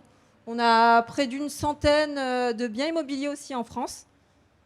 On a racheté aussi, comme l'a dit Maxime, le Web2 Connect. Donc pour ceux qui ne connaissent pas, c'est l'événement numéro 1 qui touche les infopreneurs, les infopreneuses en France aujourd'hui. Un événement qui a 14 ans maintenant. Donc tout ça pour dire qu'on a fait du chemin déjà, mais on n'a pas démarré de là. Au départ, on a galéré. Alors pourquoi je me suis lancée dans l'entrepreneuriat? Je pense, comme beaucoup de gens, pour le plaisir, la liberté financière. Quand on voit, comme l'a dit Antoine tout à l'heure, quand on voit des gens qui réussissent, on se dit pourquoi pas nous? Donc là, je voulais plus de liberté, je voulais faire mes horaires, je voulais voyager. Enfin, j'avais plein d'idées en tête. Et en fait, les gars, on ne va pas se cacher, on a une idée de l'entrepreneuriat qui est surcotée. On se dit, ça va être parfait, on ne va plus travailler, ça va tomber tout seul, limite. C'est ce qu'on veut, c'est ce qu'on veut tous. Et en fait, ça ne s'est pas passé comme ça. J'ai très vite démarré, où ça a très bien fonctionné directement. Et en fait, je suis passée très rapidement à plus de 25 collaborateurs. Donc 25 collaborateurs en gestion, seuls, en direct. Parce qu'on se répartit les boîtes avec Aurélien, on ne se marche pas sur les pieds, chacun ses boîtes. Donc 25 collaborateurs en direct, ça se faisait comme ça, plus de 100 heures par semaine. Donc les gens me contactaient en permanence, les collaborateurs, pour me dire la fameuse question, je pense qu'on vous l'a déjà toute faite, t'as pas 5 minutes? Le jour, la nuit, le week-end, les jours fériés, Noël, Nouvel An, n'importe quand. Et là, j'ai touché mon plafond de verre, tout simplement parce qu'en fait, quand tu gères des gens en direct, autant de personnes, tu ne peux pas avancer. Tu ne peux pas être efficient, tu ne peux pas être en deep work parce que tu es tout le temps dérangé. Donc là, je me suis dit, il y a un souci. Donc là, étant donné que j'étais abonnée au burn-out, j'ai fait mon burn-out de l'entrepreneur parce que mon rêve, il était devenu un vrai cauchemar. Qui a aujourd'hui fait beaucoup d'heures dans ses boîtes ou dans sa boîte? Ok, il y en a encore beaucoup. Donc là, écoutez bien, parce que j'ai eu la révélation, quelque chose qu'à la base je savais, mais que je n'avais pas mis en application. Donc notamment, comment on a fait, c'est qu'est-ce que les grands groupes, on s'est posé une question avant tout, qu'est-ce que les grands groupes de plusieurs milliers de collaborateurs font pour que le PDG n'ait pas 100% des collaborateurs à gérer en direct et que le système continue à tourner comme une horloge. J'ai travaillé pour PSA, Airbus, L'Oréal, mais la chose est, je ne l'ai pas fait sur mes propres boîtes. C'est ironique. Je faisais ça dans certains pôles. Par contre, je n'avais pas la vision macro sur toute l'entreprise. Et donc là, il y a une grosse différence. Donc, de ce fait, je l'ai appris, tout simplement. Comme il a dit Max tout à l'heure, ce qui vous manque pour passer au palier supérieur, c'est des skills, c'est des compétences. Et ces compétences, ça s'apprend. Si vous voulez arrêter de subir votre quotidien, il va falloir agir. Vous vous posez, il faut arrêter d'être la tête dans le guidon, il va falloir justement réfléchir et arrêter de travailler dans le business. Parce que moi, j'étais dans le business, j'étais la femme orchestre, j'étais au four et au moulin, je gérais tout le monde, je prenais les décisions pour tout le monde. Il va falloir travailler sur le business. Et donc, la réponse, c'est la structuration, tout simplement. Comme l'a parlé Max tout à l'heure, la structuration, ça vous permet de pouvoir avoir du temps libre, profiter de vos proches, tant qu'à faire, profiter de la vie, pouvoir aussi avoir un business qui tourne, c'est jamais parfait bien sûr, mais qui tourne et que vous pouvez dormir sur vos deux oreilles sans non plus faire des heures à crever. Donc là, la structuration, en gros, je l'ai mise en place et notamment, ce soir, je vais vous révéler 3 solutions des 3 problèmes qui reviennent fréquemment dans tous les business. Infoproduits, agences, n'importe quel business, même les business physiques, hein, tous les business, il y a 3 problèmes qui reviennent tout le temps. Et donc, j'ai les 3 solutions pour ces problèmes que je vais vous présenter ce soir. Ça vous dit ? Super. Donc, premier problème, c'est pas de structure. Donc là, 25 personnes en direct, je vous disais, il y a une perte de temps constante. On me demande si j'ai pas 5 minutes. Moi, maintenant, je leur dis, je ne suis pas un distributeur, clairement. Un manque d'efficience, quand vous avez autant de personnes en direct et que vous n'avez pas structuré, bah, ce qui se passe, c'est que vous ne pouvez pas travailler sur le business. Vous êtes tout le temps en mode pompier, en train d'éteindre les feux, vous ne pouvez plus avancer, clairement. Donc, même les prises de décision, j'avais une charge mentale qui était élevée et chaque personne ne savait bien sûr pas prendre les décisions. Donc, on m'appelait aussi pour dire, il y a un problème ici. Mais on ne m'appelait jamais pour dire, j'ai la solution pour ça. Qui ici se fait contacter régulièrement pour avoir des solutions de votre part ? D'accord. Aujourd'hui, heureusement, c'est mes responsables qui trouvent les solutions pour moi. Parce qu'en fait, je ne suis pas une distributrice de solutions. Ils ont aussi un cerveau, ils peuvent très bien en fournir des très bonnes. Donc, si j'avais continué comme ça, est-ce que si j'aurais mis mon entreprise en off, enfin, moi, je me serais mis en off, est-ce que mon entreprise aurait duré au moins 2 mois ? Clairement, non. Avec 25 personnes en direct, sans travailler sur le business, comme Max, j'aurais fait faillite, j'aurais pété un câble, tout simplement. Et donc, la solution, c'est tout simplement de mettre une structure en place. C'est la base. Si vous voulez arrêter de subir, il va falloir agir. Donc, la structure, ça permet de mettre des personnes clés, des responsables de pôle, Head of Marketing, Head of Sales, Head of Customer. Vous avez des responsables et c'est eux qui prennent les décisions pour vous. C'est eux qui gèrent vos pôles pour vous et ce qui permet d'avoir beaucoup moins de personnes à gérer en direct. C'est eux qui gèrent les équipes d'en dessous.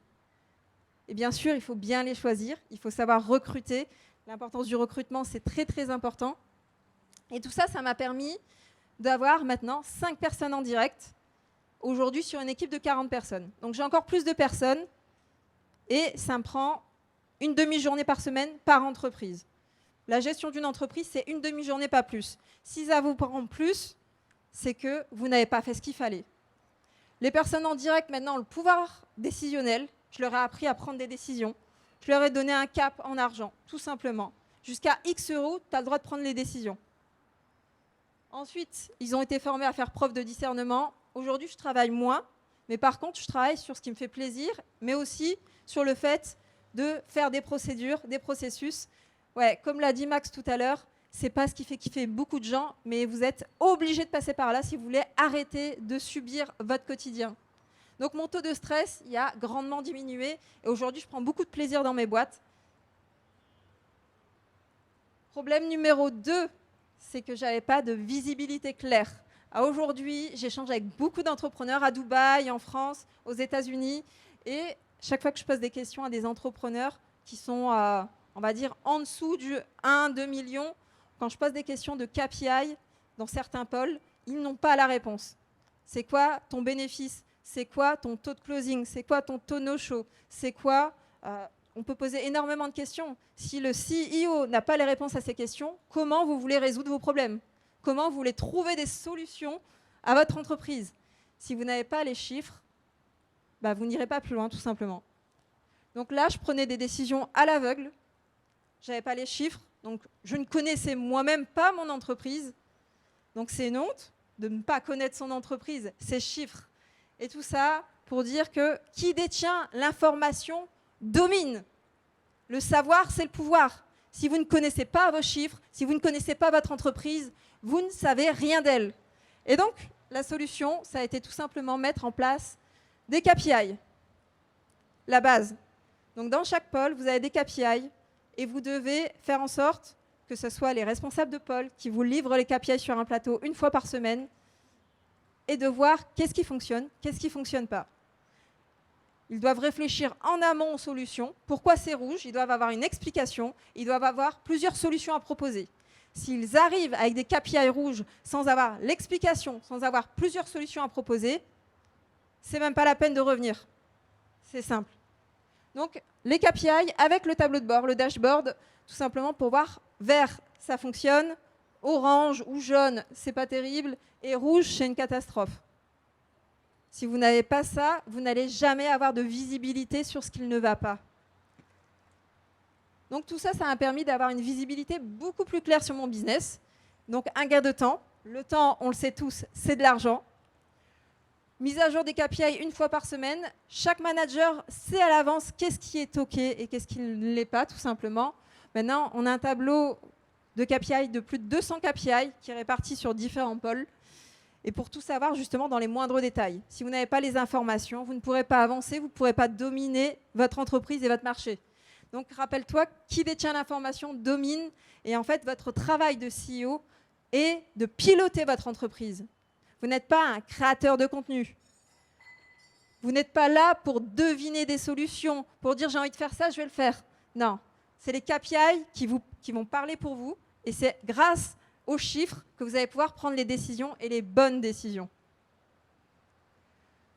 Problème numéro 3, le dernier problème que je vois fréquemment, tout à l'heure, beaucoup d'entre vous ont levé la main, c'est le fait de travailler dur. 12 à 16 heures par semaine non-stop. Dans le temps, je répétais constamment les mêmes choses à mes équipes. On me demandait où est-ce que je peux trouver le mot de passe de ce logiciel. Le lendemain, un autre, où est-ce que je peux trouver le mot de passe de ce logiciel? Et en fait, ma valeur ajoutée, elle est nettement supérieure à ça. Vous ne pouvez pas être un distributeur de mots de passe. Vous ne pouvez pas être un distributeur de procédures sur pattes en répétant à chaque fois les mêmes tutos en direct live à vos équipes. Ce n'est pas possible. Donc là, j'avais plus de vie, clairement. Quand j'avais 25 personnes et que j'avais rien compris au business, à ce que c'était un véritable CEO, j'étais tout simplement en train d'éponger l'eau pendant une inondation. J'étais en mode pompier tous les jours et je ne voulais pas que ça continue. Donc là, tout simplement, j'ai mis en place One Task, One Time. Une bible de procédures pour chaque poste. Chaque poste dans votre entreprise doit avoir une bible des procédures. On vous demande une question dont vous n'avez jamais donné la réponse. Prenez Vimeo ou Loom, il existe plein d'outils, vous n'avez plus d'excuses. Vous tournez le tuto, vous le mettez dans votre bible des procédures et paf. Si on vous repose la question, vous répondez à la personne. La réponse, elle est dans la case B3. Bam. Vous n'êtes plus un distributeur de réponses, vous n'êtes plus un distributeur de 5 minutes. Vous ne pouvez pas donner 5 minutes. 5 minutes de votre temps, ça vaut cher. Et quand vous aurez compris ça, vous allez pouvoir grandir. Donc, une fois que j'ai mis ça en place, tout a été simplifié. Les tutos, ils ont fait leur affaire. Les gens savaient exactement ce qu'il fallait. Et quand il y a des nouvelles questions qui viennent, parce que ça arrive tous les jours, un business, c'est continu, c'est vivant, vous rajoutez les tutos, vous les complétez tout simplement. Donc là, dès que j'ai une question, je réponds en tuto, c'est rangé dans la Bible, dans le poste en question, et après, j'ai plus cette question. Enfin, en tout cas, je ne dois plus donner cette réponse. C'est un gain de temps, il n'y a plus de répétition et c'est plus clair pour les équipes. Donc en gros, arrêtez de travailler dur, ça ne paye pas. Je répète, arrêtez de travailler dur, ça ne paye pas. Travaillez intelligemment. Vous allez pouvoir vivre en plus. Vous allez pouvoir profiter de la vie, de vos proches, faire du sport, prendre soin de vous, de votre santé, tout en pilotant votre société. Alors je vais vous demander de vous lever, encore une fois, et montrer que vous êtes content d'être à Mage ce soir. Je vais voir des sourires. Alors fermez les yeux. Tous. Jean, tu fermes les yeux. Les gens de mon mastermind qui sont venus, fermez tous les yeux, montrez l'exemple. Alors, imaginez que vous avez votre entreprise structurée avec 2 mois d'avance sur tous les domaines, que vous avez des responsables sur chaque pôle formés à prendre les décisions, les bonnes décisions. Quand je dis fermer les yeux, c'est les 2 yeux, s'il vous plaît, pas 1 sur 2.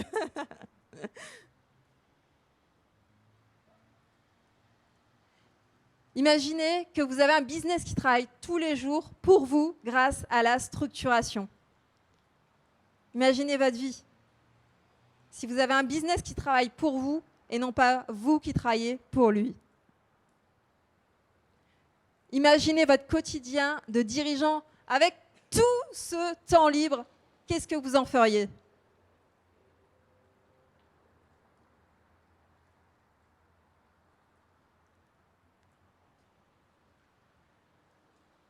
Je vous remercie. Et pour ceux qui veulent les étapes pour structurer votre entreprise, vous pouvez flasher le QR code et je pourrai vous les envoyer du coup dans la semaine. Je vous enverrai toutes les étapes à avoir pour justement structurer. Ce que je ne vous ai pas dit aussi, c'est que la structuration permet de scaler votre entreprise, mais ça permet aussi de retrouver une vie de plaisir, une vie avec vos proches. Vous allez pouvoir revivre et en même temps, vous allez pouvoir gagner un maximum de temps sur votre business. Donc merci, arrêtez de travailler dans votre business, travaillez sur votre business. Merci à tous.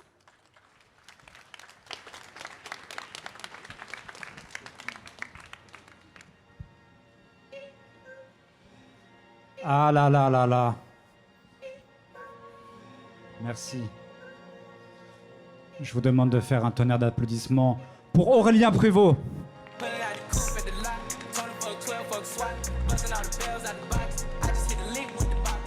Bienvenue chez toi. Merci Max. Je parle à Zapet, s'il vous plaît. On va attendre Zapet, on va meubler. Moi, ce soir, je vous emmène dans un voyage un peu particulier. Ce n'est pas un voyage spirituel, ça va être un voyage transformationnel. On va transformer son identité. Pardon. On va passer de solopreneur à véritable CEO. Quelques bugs sur le truc, mais ça ira. Qui se sent solopreneur ici? Ok. Qui pour lui est un véritable CEO? Ok. Pas grand monde. Hein. Qu'est-ce qu'il y a entre les deux? Bon, il y a des personnes, ils sont rien ici. Ok, ça marche. Ce qui est bien, bon, c'est une presse, d'habitude je fais ça en 45 minutes, là on a 15 minutes top chrono, on m'a donné max, donc on va essayer d'aller straight to the point. Ce qui est bien ici à Dubaï, c'est qu'en fait on voit bien les classes sociales. On a les... Ah, c'est pas du tout les bonnes slides. C'est celle-là la première. On a les workers. Bon, normalement, c'est une vidéo, ça tourne, machin. Je sais pas si vous avez vu ça sur Instagram, j'ai vu ça, c'était sympa. J'ai dit, tiens, je vais mettre ça dans ma slide. En fait, c'est une vidéo. On a les workers. Il faut mettre ici quelques pièces. Et ça travaille. Ici à Dubaï, ils travaillent 7 jours sur 7. Ils vivent dans un labor camp, labor comme le laborieux. Dans notre univers, j'ai envie de dire, ça ressemble vachement aux solopreneurs. Désolé, hein, je vais peut-être casser un peu de sucre sur les solopreneurs ce soir. Mais on va travailler 6 jours sur 7, 7 jours sur 7 en tant que solopreneur. Les workers ici, bah, ils sont au SMIC. Ils ont leur SMIC pakistanais. Les solopreneurs, ils ont leur SMIC entrepreneuriat, 10 000 balles par mois. Les workers, ils habitent dans un labor camp. Les solopreneurs, ils vont habiter dans un T2 à la marina. 60 mètres carrés, 80 mètres carrés. N'est-ce pas? Qui s'habite à la marina en T2? Ah, levez la main. Deuxième niveau, on a ici à Dubaï, on a les expats salariés qui travaillent pour des boîtes, etc. Ils ont un salaire confortable, mais ça reste quand même, on échange du temps contre de l'argent. Dans notre milieu entrepreneuriat, on va dire que c'est du CEO. CEO, mais niveau 1, quoi. Parce qu'il y a CEO, sur Facebook, on a Mark Zuckerberg qui est CEO de Meta, et on a Bernard du 59 qui est CEO au bon pain de Bernard, tu vois. Donc il y a CEO et CEO. Donc si on va dire CEO ici, 3, 4, 5 personnes dans l'équipe, tu vois. Troisième niveau, les dirigeants d'entreprise ici à Dubaï. Pas mal d'entreprises, pas mal de salariés, PDG, dirigeants. Dans notre milieu, ça va être, on va commencer là, être un véritable CEO, quelqu'un qui tape plusieurs millions, qui capte le cap du marché francophone, 3, 7 millions, 10 millions. On va avoir une vraie équipe à cet endroit-là. Par contre, on est toujours on échange quand même, on travaille beaucoup parce qu'on n'a peut-être pas les meilleurs systèmes, on n'a peut-être pas les meilleures approches. Donc c'est ça qu'on va voir aujourd'hui. Et ensuite, le niveau 4 ici, ce qu'on a à Dubaï, c'est les owners. Les owners, j'ai mis les émirs. Parce que qu'est-ce qu'ils font les émirs en fait ici? Vous les voyez vous les émirs? Vous les voyez bosser? Les mecs, non? Ils font quoi? Ils possèdent des entreprises, ils possèdent des actifs. Et qu'est-ce qu'ils font ces actifs? Ils travaillent pour eux. Et c'est vers cette direction-là que je vais essayer de vous emmener pendant ces 10 prochaines minutes. À Dubaï, pardon, on est millionnaire, mais on se sent smicard. Il n'y a pas quelqu'un... Qu'est-ce qui a cette impression ici? T'arrives ici, putain, t'étais le premier de ton quartier avant, t'arrives ici, alors en fait, je suis rien, je suis ça. Il y a tout à faire. Ça, c'est le palace du cheikh. Entre La Palme et Burj El Arab. Il fait 3 km de long. Et toi, t'es en T2 à la marina. On va essayer de voir comment il fait pour avoir ça. Donc, pour ce voyage de workers à owner, de solo à CEO, on va avoir besoin de s'armer de 4 armes. Première arme, le focus.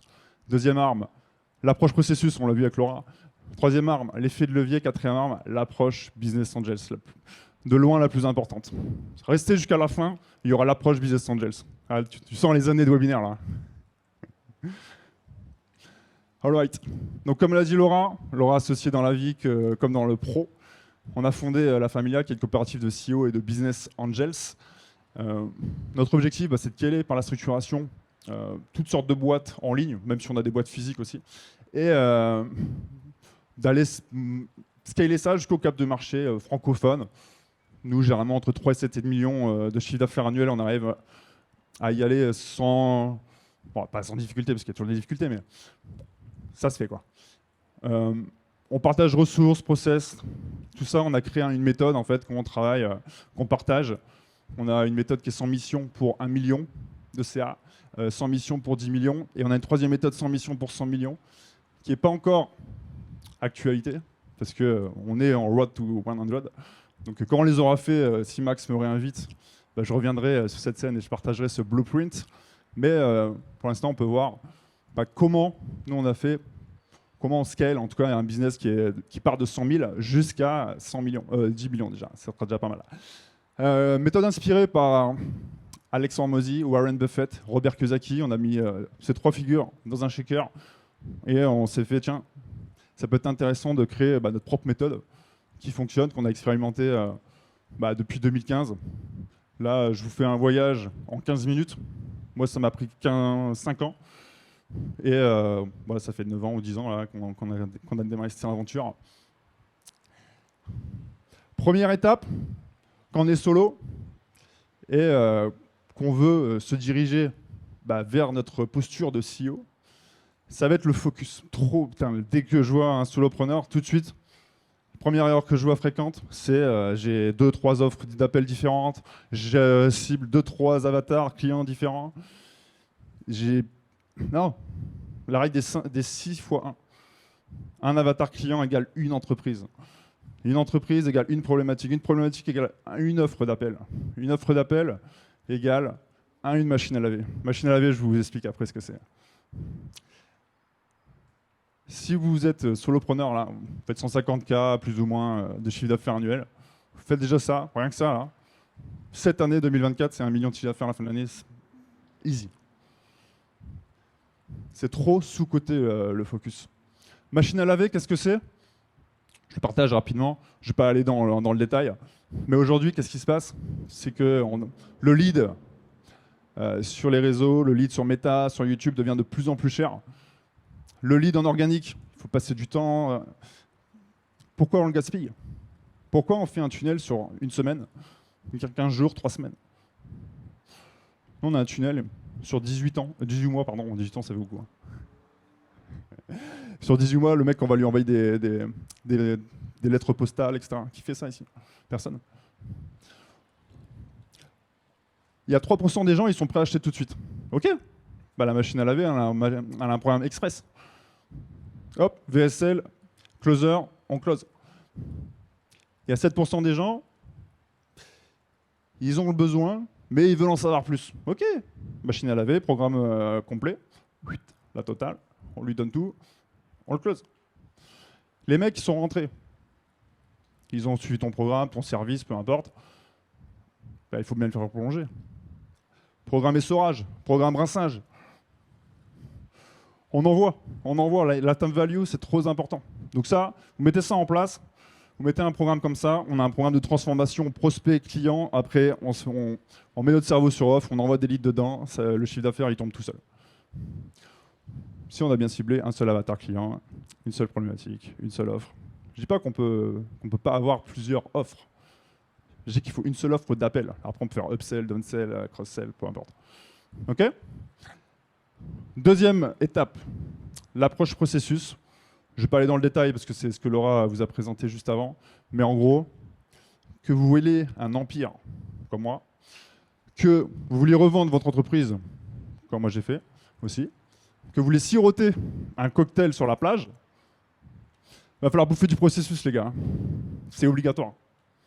Processus. Franchement, le game changer. Processez toute votre entreprise que vous voulez siroter, revendre, empire. Ce sera l'étape la plus importante. On va passer ça rapidement. This is the last file. Ah non, c'est pas le last file maintenant. Donc il faut que je fasse demi-tour.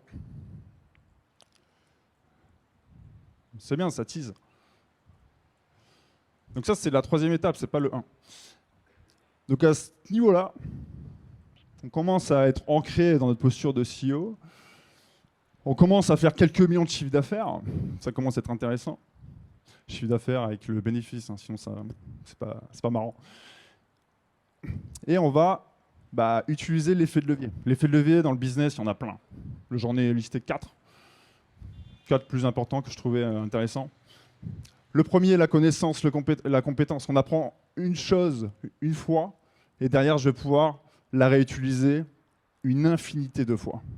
Dans 1 an, je pourrais utiliser ma connaissance. Dans 10 ans, je pourrais utiliser ma compétence que j'ai appris il y a 10 ans. Dans 20 ans, idem. Premier effet de levier. Deuxième effet de levier, c'est le faire faire. C'est le faire décider plutôt. Qu'est-ce que c'est la différence entre faire faire, faire décider? À gauche, je crois que c'est un joueur de Saint-Etienne, je suis même pas sûr en fait. Pas moi qui fais les slides.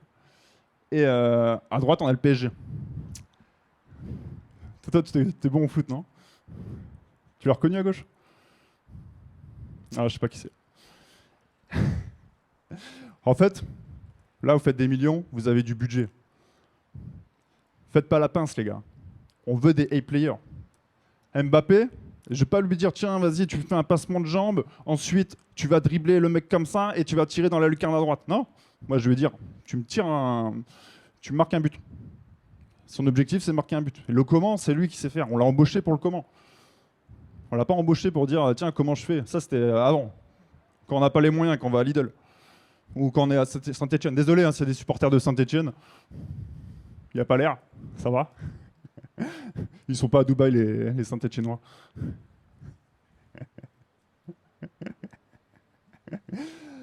Le réseau, super effet de levier. Une fois que j'ai rencontré des gens, je l'entretiens mon réseau, j'ai besoin d'un contact, j'active mon réseau. Mes actifs, on va en parler, très important, c'est moi ce qui me fait kiffer dans l'entrepreneuriat.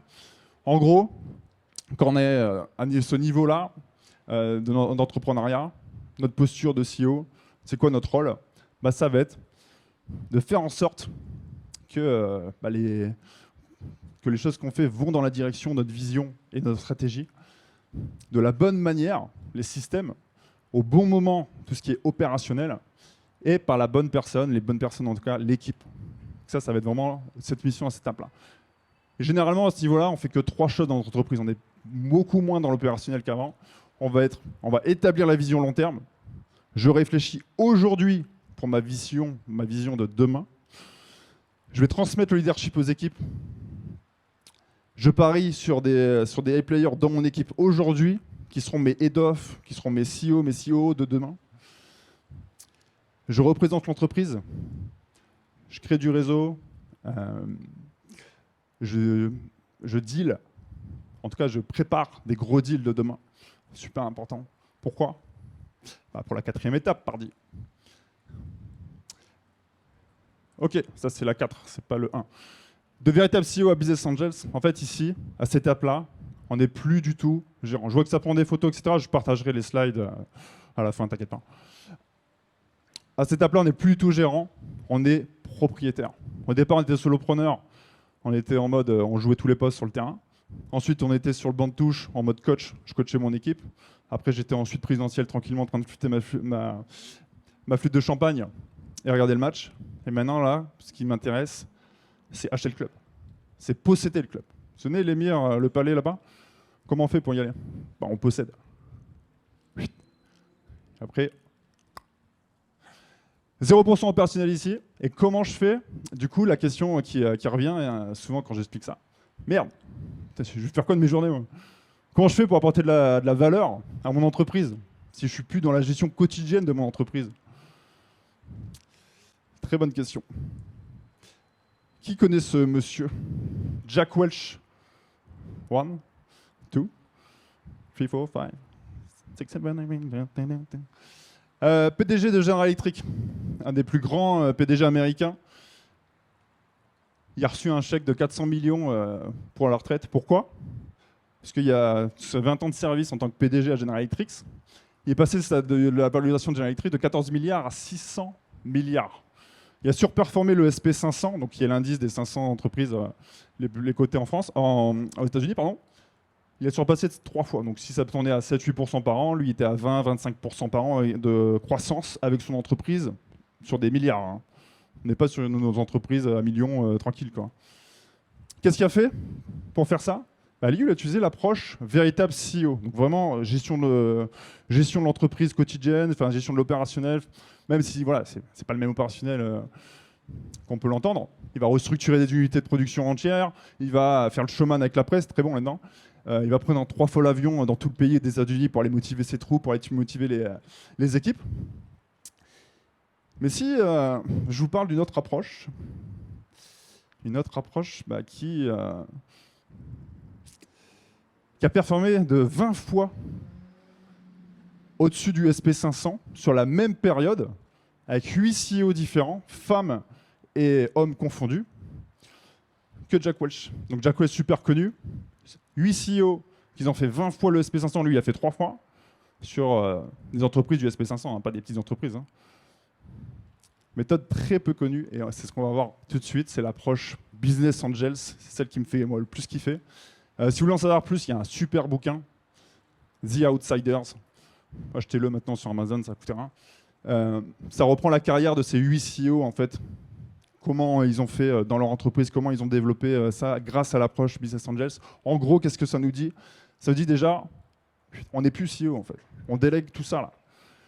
Toute la direction de notre entreprise. On met un CEO, on met un COO, peu importe. Mais on donne toute la gestion personnelle de notre entreprise à quelqu'un. Et nous, on va se focaliser sur une chose, sur l'allocation de capital. Qu'est-ce que c'est l'allocation de capital? On va voir ça. Ça implique quoi? Ça implique un changement identitaire.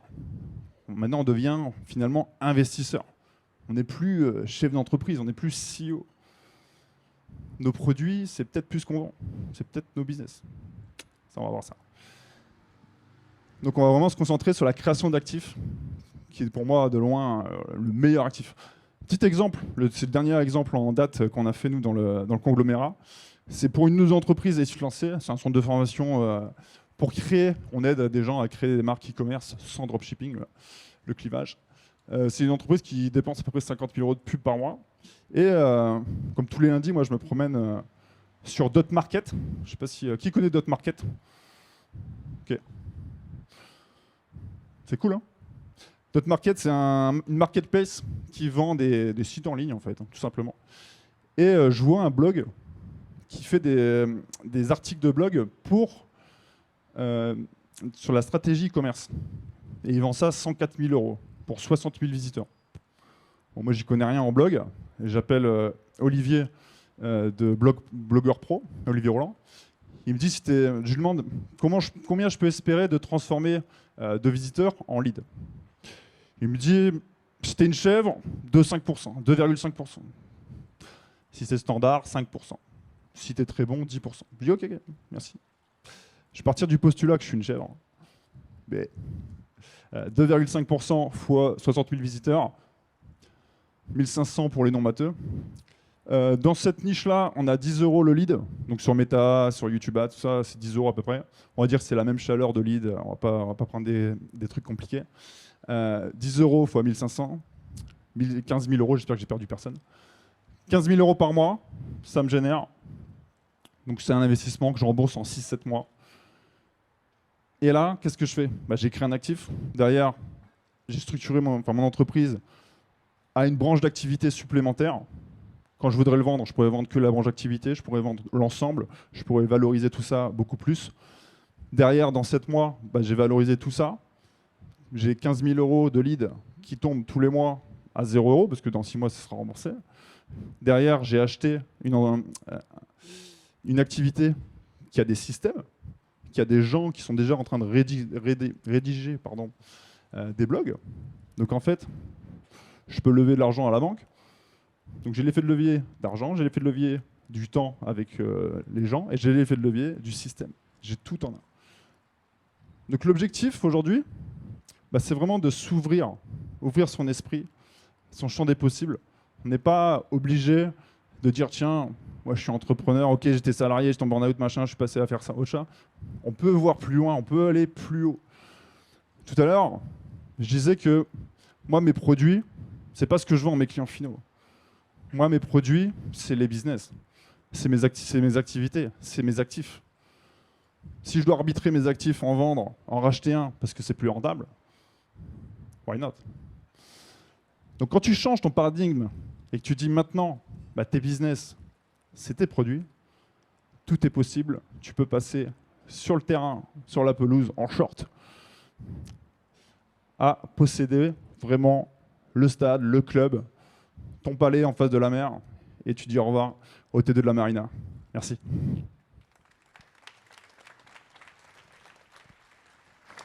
Je vous ai promis les slides. Si vous voulez les slides, vous flashez ça. J'ai entendu Max qu'il fallait mettre un chrono de 60 secondes pour mettre la pression. Je vous fais pareil, 60 secondes. Après, je coupe. Merci pour l'astuce.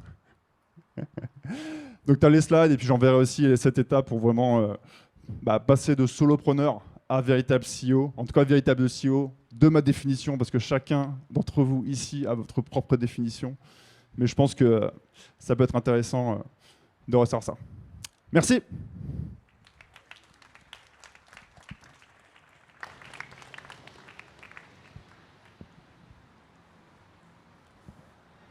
Merci à toi. Bon, je vous avais promis une petite surprise. On arrive sur la fin de cette conférence bientôt. Alors, je vous rappelle 2-3 petites choses.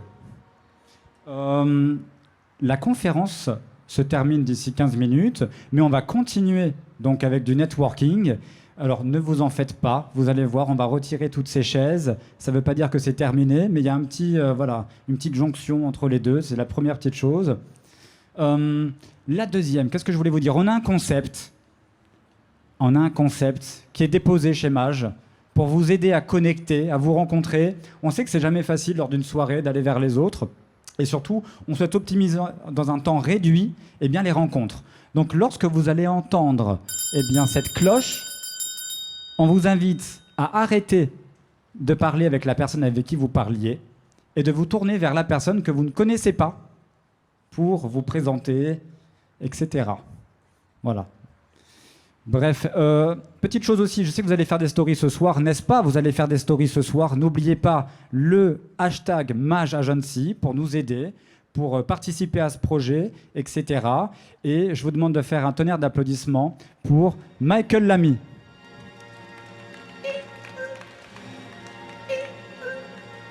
Je fais une petite intro de petites secondes. Bienvenue chez toi. Michael, c'était pas prévu, il est de passage à Dubaï. Il va vous parler de ce qu'il fait.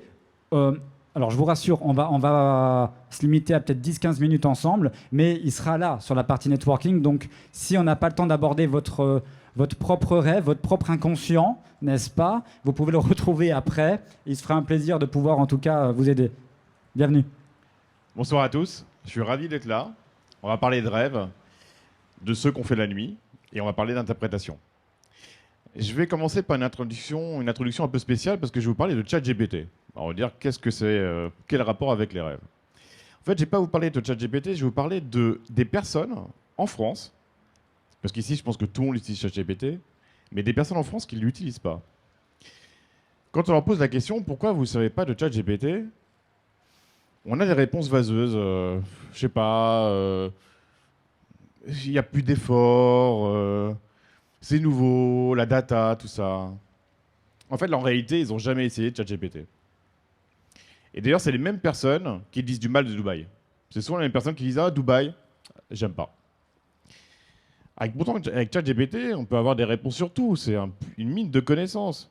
C'est très intelligent. Mais en fait, je ne vous parlais pas de ChatGPT. Je vous parlais des rêves. Parce que tout ce que je viens de dire sur ChatGPT, j'aurais pu le dire sur les rêves.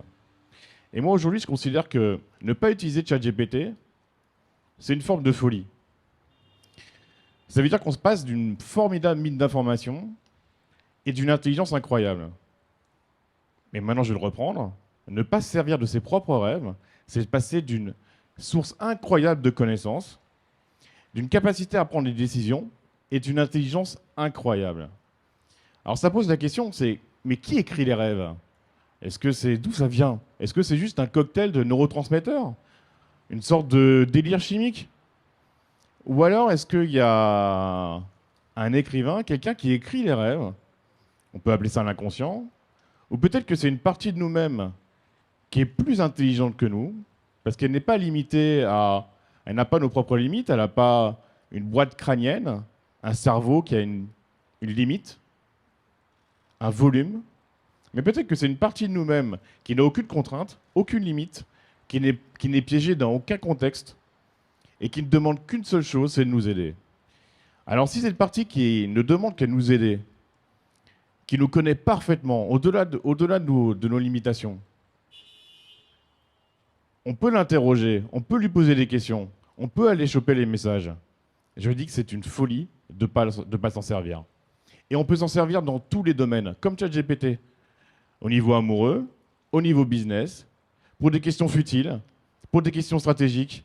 Vous pouvez vous endormir avec une question et vous pouvez obtenir la réponse. Je vois les sceptiques. Et je vois déjà les premiers trucs. Mais oui, moi, je ne me souviens pas de mes rêves. Je suis content parce que dans vos yeux, je vois qu'il y a des gens qui écoutent. Mais si vous ne m'écoutiez pas, ben, je ne vous parlerai pas. Je dirais, bon, bah, écoute, tant pis, il ne m'écoute pas. En fait, si on n'a pas l'interlocuteur, on arrête de parler. Et ben, si vous ne croyez pas dans la potentialité d'écouter vos rêves, et ben, vos rêves, vous en souvenez plus, tout simplement. Et la plupart s'en souviennent plus parce qu'ils ne voient pas le potentiel qu'il y a derrière. La deuxième objection, c'est quoi? C'est oui, mais mes rêves, la dernière fois, il y avait une vache qui bouffait un lion, et après, il y a Zidane qui a fait un passement de jambes. Et je vois pas le rapport avec ma vie. Ben, mais si je vois une conversation entre deux personnes qui parlent chinois, sans que moi je parle pas chinois, ben, je vais rien comprendre. Je distinguerai même pas les mots. Je distinguerai pas les phrases. Mais ça veut pas dire que leur Le langage n'est pas sensé, profond et intéressant. Eh ben, les rêves, c'est pareil. C'est une langue spéciale. C'est une langue dont les mots sont des symboles. Des mots sont des symboles. Et il suffit d'apprendre cette langue. C'est une langue qui est structurée, avec un récit cohérent, avec des messages cohérents. Mais comme toutes les langues, il faut pratiquer. Comme toutes les langues, il faut comprendre comment elle fonctionne, il faut comprendre sa grammaire. Mais quand on maîtrise cette langue, on a accès à cette intelligence incroyable, bien supérieure à celle de ChatGPT, parce que ChatGPT ne vous connaît pas. ChatGPT, ce n'est pas vous. Là, c'est une partie de vous-même qui vous veut du bien et qui peut vous aider dans tous les domaines de votre vie. Il suffit de vous endormir avec une question et d'obtenir la réponse symbolique et d'apprendre à interpréter. Ou me le demander. J'en parlerai après ça. Je vais prendre quelques exemples de mes rêves et puis après je vous propose, vous, de me raconter vos rêves. Je vois quelques rêves que tout le monde a fait peut-être. Moi j'ai fait un rêve très souvent.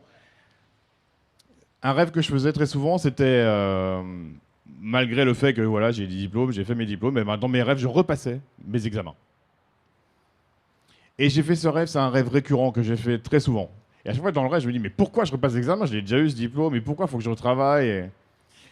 Ben, ça vient de parler de moi, tous les rêves parlent de nous. Ça vient de parler de la façon dont j'appréhende la vie. Ça vient me dire, ouais, toi tu marches sous pression, tu as besoin d'examens. Et si ça me montre comment je fonctionne, ben, ça peut me dire qu'il y a peut-être une autre façon de voir les choses. Tout à l'heure, on nous a dit, ouais, mais tu peux aussi compter sur la chance. Il y a plein de façons de voir la vie, de voir le travail. Et mon rêve venait de me dire ça. Un autre rêve que sûrement tout le monde, plein de personnes ont fait, on court, on est poursuivi par un énorme monstre qu'on ne voit pas, et puis on reste sur place, on n'avance pas. Et puis on arrive dans un autre endroit, on court, on est toujours poursuivi. C'est un rêve que j'ai fait très longtemps. Ce rêve, ça venait me dire, retourne-toi, n'aie pas peur, il n'y a qu'une partie de toi qui te demande à se révéler, des potentiels, aussi peut-être des choses à régler, beaucoup de choses à régler, mais c'est aussi ton meilleur ami. Et vos rêves sont vos meilleurs amis, parce que en fait, il y a toute une partie de vous qui demande à se révéler, des blocages à dépasser, mais aussi plein de choses à comprendre sur vous et plein de nouvelles potentialités. Des rêves classiques, je finirai par 2 rêves classiques. Le premier, je m'envole. Un besoin de liberté. Et l'autre, je tombe dans le vide, le besoin d'aller chercher en moi. Je pense ces exemples parce que c'est des rêves que on a déjà souvent les a fait, souvent entendu parler. C'est pas si compliqué à interpréter. Il y a juste un langage symbolique et une logique à comprendre. Mais c'est un formidable outil de décision, de connaissance de soi, de dépassement de soi, et c'est une folie de ne pas s'en servir. À ceux qui ont des rêves, c'est maintenant. Je sais qu'il y a au moins une personne, parce que je vois que... Alors les rêves, c'est compliqué de les raconter parce que c'est très personnel. Il faut beaucoup de courage pour les raconter. Mais je serais ravi, je sais qu'il y a au moins une personne qui va... Toi? Attends, du coup, je vois quelqu'un a le micro. J'arrive. Telle une fusée. Oh, qui? Machallah.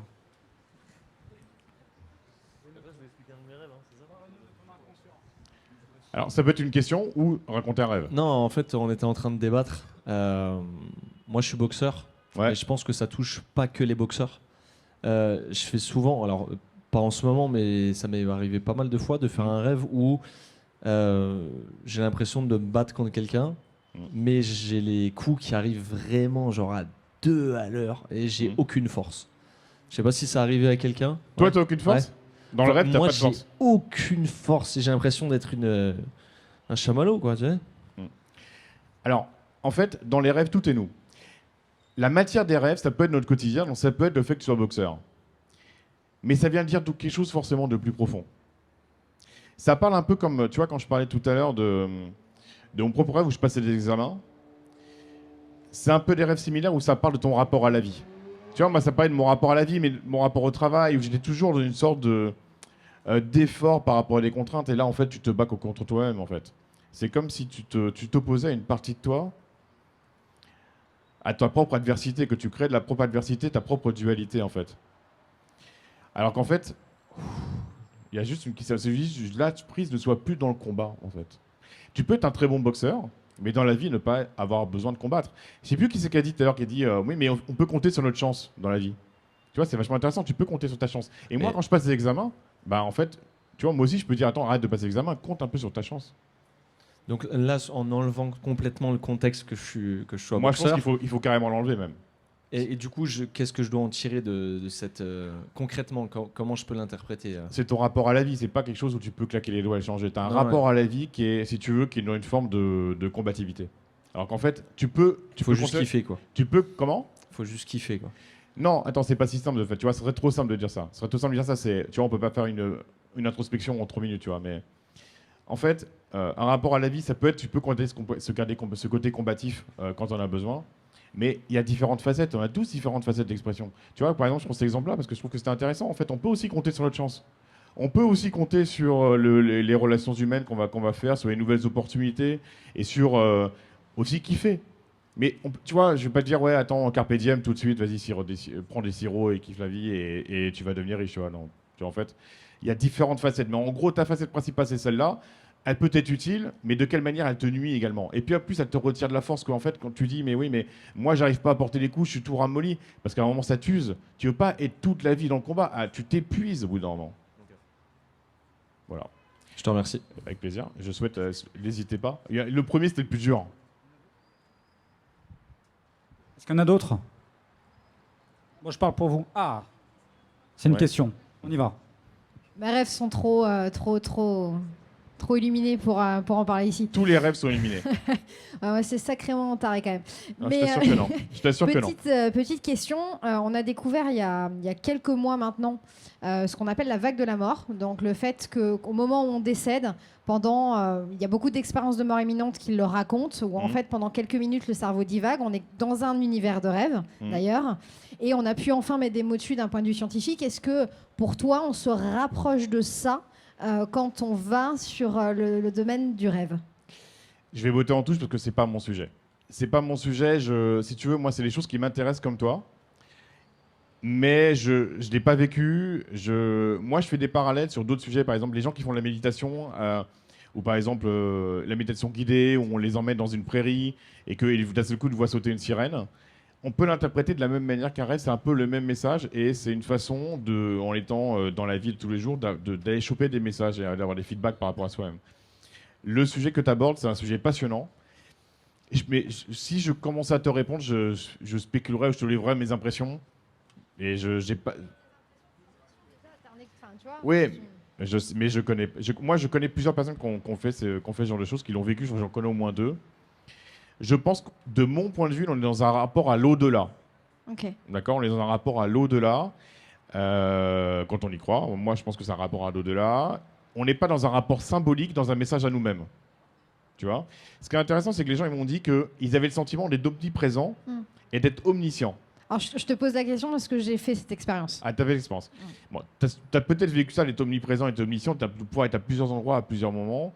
Tu vois, mais dans les rêves, tu n'es pas omniscient. Dans les rêves, ça ressemble à notre réalité. En fait, tu es à un endroit, tu as une interaction avec quelqu'un. Donc, je ne sais pas si vraiment on peut comparer. Ok. Voilà. Ça marche, merci beaucoup. C'était ma meilleure réponse par rapport à ce que j'en sais. Des rêves? Là. Très bien. Yes, ça va pas être très très gai. Moi, j'ai eu pas mal de problématiques par rapport à des rêves assez traumatisants. J'ai perdu beaucoup de personnes dans ma famille. Ouais. Mon grand frère il y a assez longtemps, mon père dans l'adolescence et ma mère il y a pas longtemps. Et depuis 1 an et demi, depuis le décès de ma mère, je fais énormément de rêves qui sont liés à l'hôpital, qui sont liés à des visages qui sont très gonflés de ses joues, un corps qui est très, qui est gonflé comme si quelqu'un était gonflé par des médicaments, par de l'eau, par quelque chose qui allait faire éclater son corps. Et donc je fais ce rêve, bon je le partage, c'est courageux, très intime, mais je voulais, vu que première fois que je rencontre une personne comme vous, donc très curieux de voir votre réponse. Alors dans le rapport, dans les personnes décédées, il y a 2 possibilités, mais ça dépend en fonction des croyances de chacun et qu'il faut respecter. certaines personnes vont dire, mais c'est pas encore une fois celui-là, c'est pas vraiment mon sujet, qu'on peut être visité par les morts dans nos rêves. Mais c'est pas mon sujet. Je pense que c'est possible. Je pense que c'est possible, mais c'est pas le sujet de ce soir et c'est pas vraiment mon sujet. Mais notre mère, de manière générale, nos parents, de manière générale, viennent nous renseigner sur nous-mêmes. Si par exemple, je rêve de quelqu'un de lointain, je rêve d'un voisin, ça vient dire quelque chose de moi, mais pas quelque chose d'aussi fort que si je rêve de ma mère. Parce que c'est ma mère, c'est ma structure profonde. C'est un rapport à mon féminin, à la façon dont mon énergie féminine vient irradier qui je suis. Là, le fait que ta mère soit gonflée et que dans ton rêve, elle soit à l'hôpital, ça veut dire que de ce côté-là, tu as des choses à guérir. Soit dans ton rapport à ta mère quand tu étais de son vivant, soit de manière générale par rapport à ton énergie féminine. On a tous une énergie féminine et masculine à l'intérieur de nous. Et il y a quelque chose qui fait que ça gonfle et que c'est pas à sa bonne place. Et là, il faudra un peu, cette demande à creuser un peu plus loin. Voilà. Avec plaisir. Merci Michael. Avec plaisir. Eh bien écoutez, alors pour terminer justement, moi je voulais... Juste dire un mot. Oui. Ah, bah, juste 2, un tout 3, petit même, mot. 5, 10. Bon, je me suis permis de juste... Ceux qui voudraient me suivre sur le Palais des Fantaisies, sur Instagram, avec plaisir, le Palais des Fantaisies. Et j'organise 2 ateliers à Dubaï, ce samedi-là et le samedi d'après. N'hésitez pas à venir me voir. Merci beaucoup à tous. Et un très bon bouquin. Tout le monde peut interpréter les rêves. Il n'y a pas besoin d'avoir des capacités particulières, c'est juste une langue qu'on apprend comme une autre langue. Et il n'y a pas besoin d'avoir un talent particulier, c'est une méthode. Et c'est, comme je vous l'ai dit, le meilleur moyen d'avancer dans la vie. Merci beaucoup. Merci Michael pour ta présence ce soir.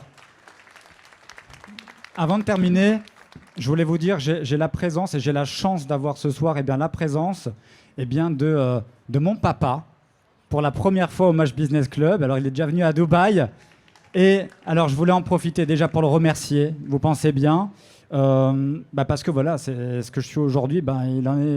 Il a été pour beaucoup, bien évidemment, parce qu'il m'a laissé devenir qui je voulais être. Et ça, je pense que c'est quelque chose d'exceptionnel de transmettre une confiance intégrale dans votre enfant. Et Dieu sait que moi, à la vingtaine, si vous m'aviez connu, je ne sais pas si vous auriez imaginé que je serais sur scène ce soir.